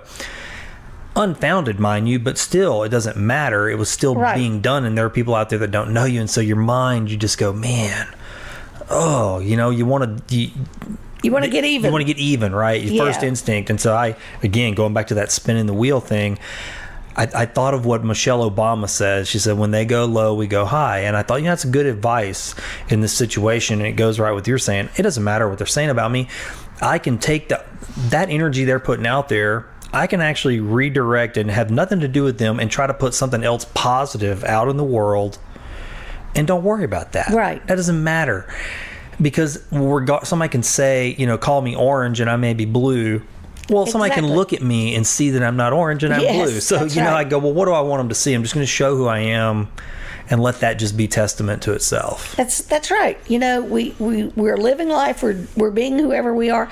I probably have people that would say it's a negative that I'm as blunt as I am, but I have a ton of other people that say I always know where I stand with you because there's no guessing. You will always tell me what you think. Yeah, my son's like that, and honestly, as a young person, that doesn't always go over so well because kids are still learning how to navigate that type of stuff. So I sometimes worry because I go, well, the reason you're not receiving what you think you should be because you're saying something very true. Well, the truth isn't always. Oh, I know. Beautiful.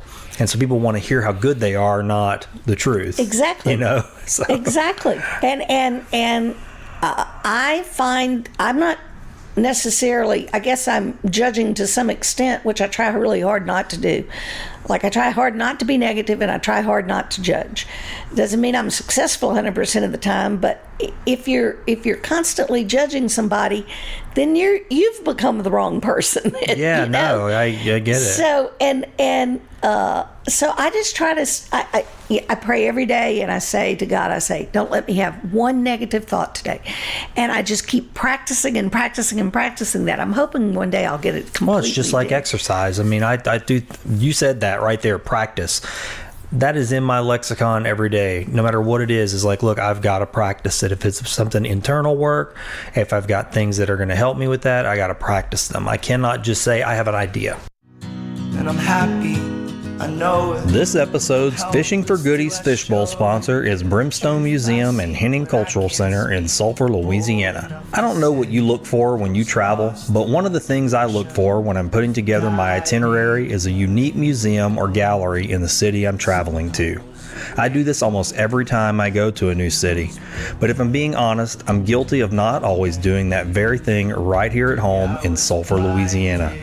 That's really a shame because we have one of the most interesting, historically relevant, and culturally rich corners in any city in the country about 2 minutes from where I'm sitting right now. I'm talking about the Brimstone Museum and Henning Cultural Center. Have you ever really thought about why our city is named Sulphur? They've got a permanent exhibit on the history of the sulphur industry that answers that simple question and more.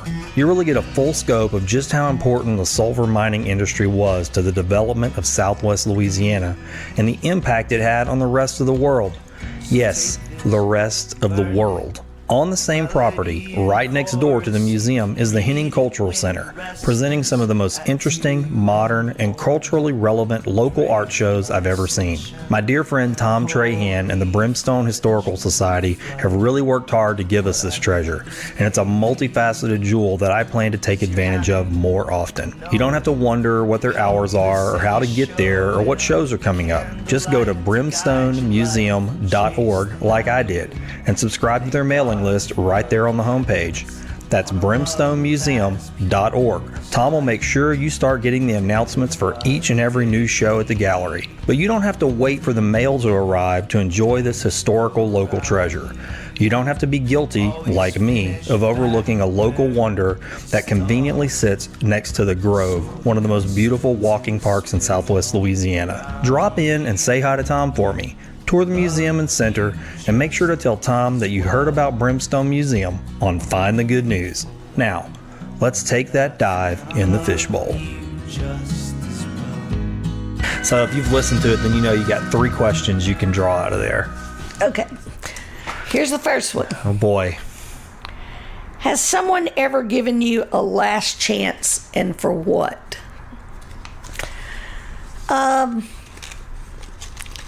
Probably not a lot of times in my life, but certainly, yes. I can't remember any particular incident one time, but I do remember an incident. I had a friend one time. I try to be on time. I try to be respectful. If you invite me somewhere, I'm going to try to come at the time I think you expect me, and I just try to make everybody's life as happy as possible.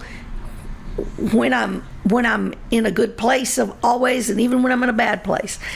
But I got into a little bit of a tizzy one time, and I told a friend of mine that I was going to come on time because she needed me to be on time.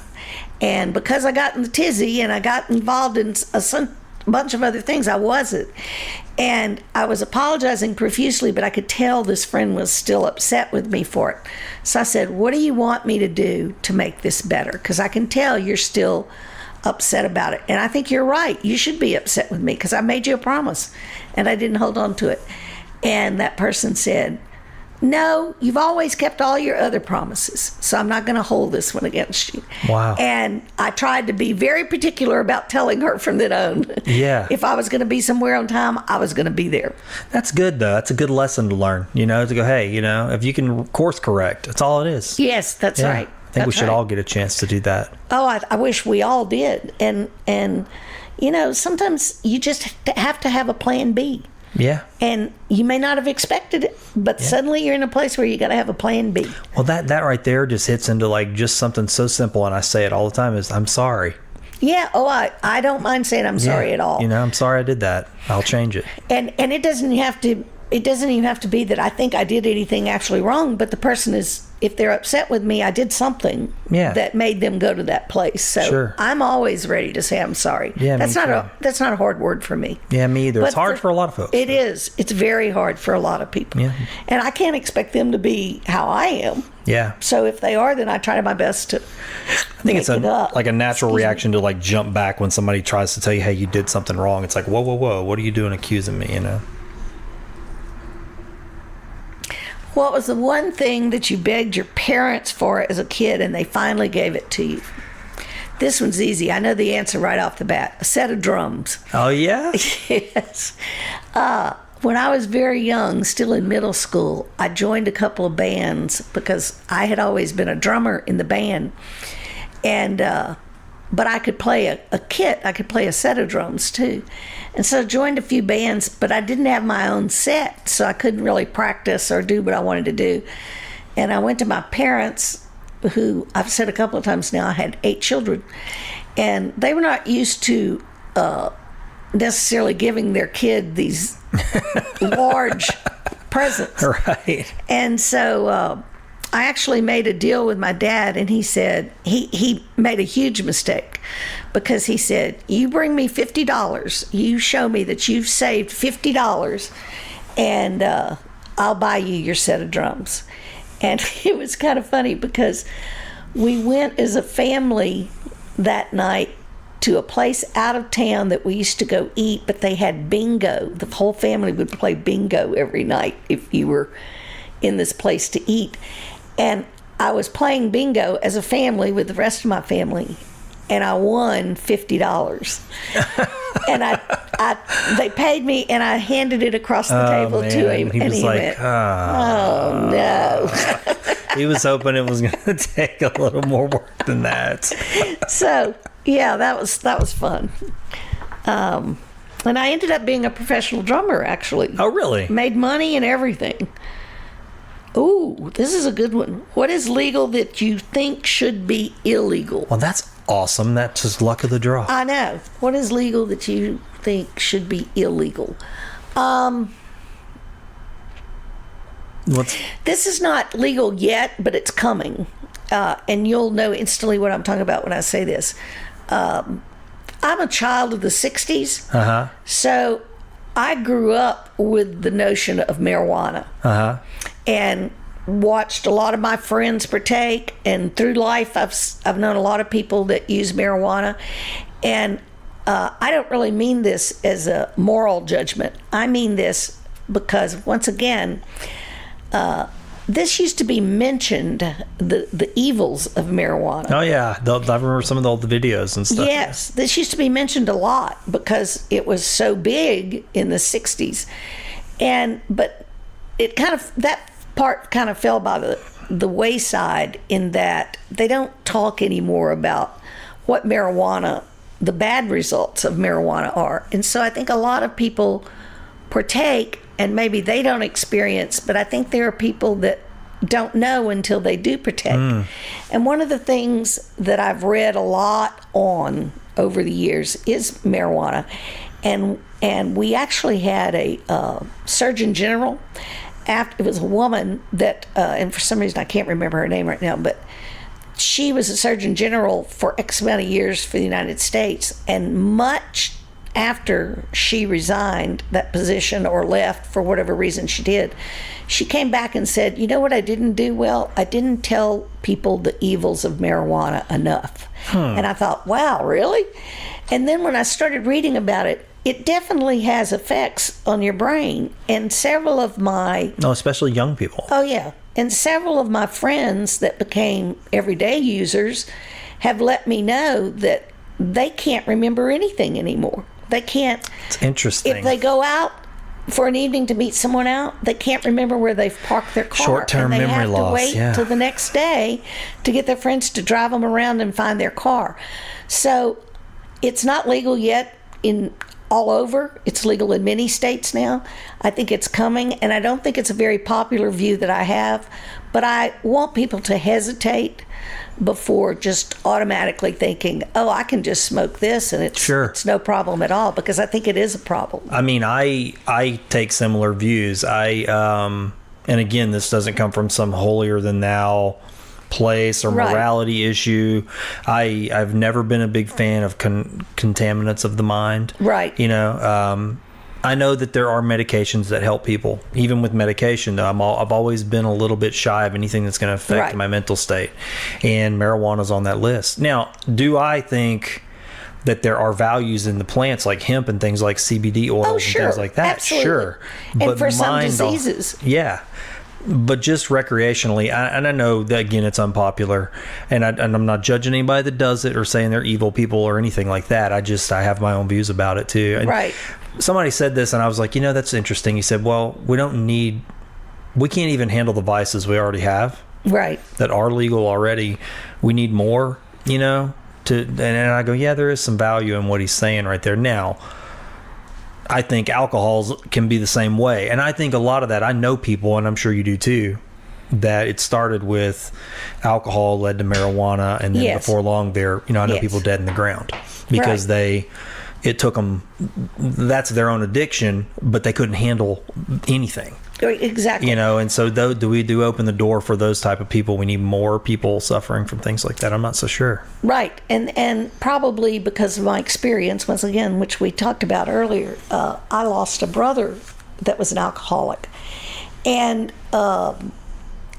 you know, I don't care if it's marijuana, alcohol, or whatever you're going to partake in. I just hope that you know what it may do to you. Yeah. It's just like I said, I want people to be educated when they vote.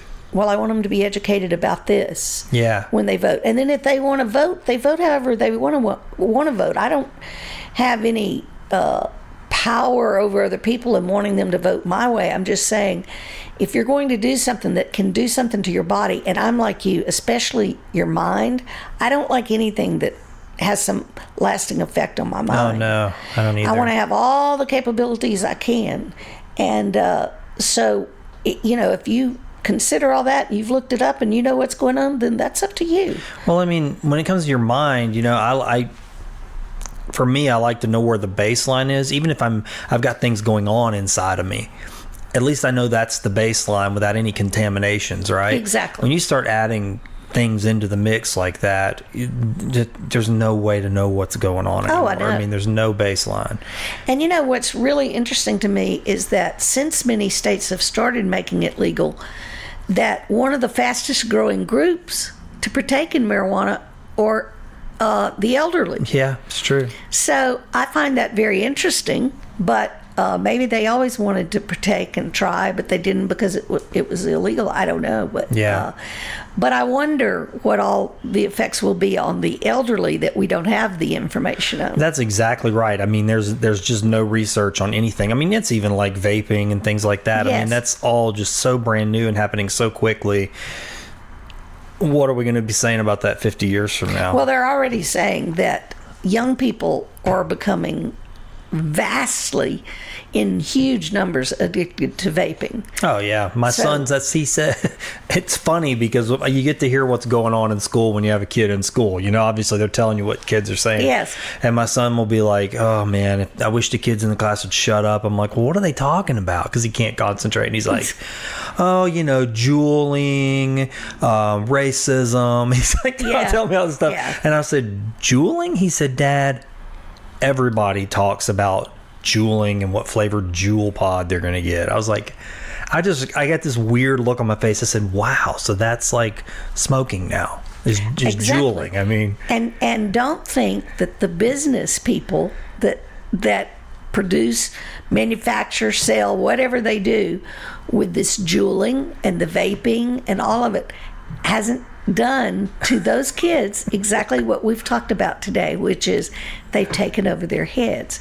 They've made it far more attractive by adding all the flavors, and that appeals to all the young people. Yeah. So, I remember years and years ago when they made the cigarette companies stop doing things to their cigarettes which would make it appealing to I the remember younger that, generation. yeah. And here we've got the same situation again. And some laws are going to have to be passed just like they were passed on cigarettes. yeah, So it's all very interesting. it is interesting. I do have one more question for you. Okay. It's on the back of your coffee mug right there. That yellow one. Really? Yeah. Did anything good happen today? Absolutely. I got to just say what I thought the whole time, and then I got to be with you. So much good happened today. That's good. I'm glad to hear it. This was good for me too.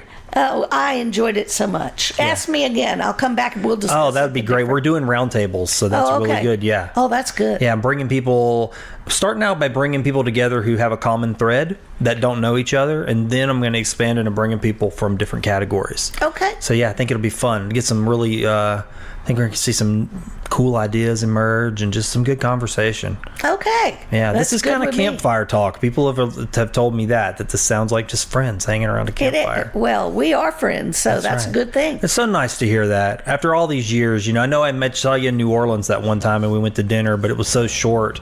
And then Right. when I ran into you at the parade, I guess last month or a month or two We ago. talked forever.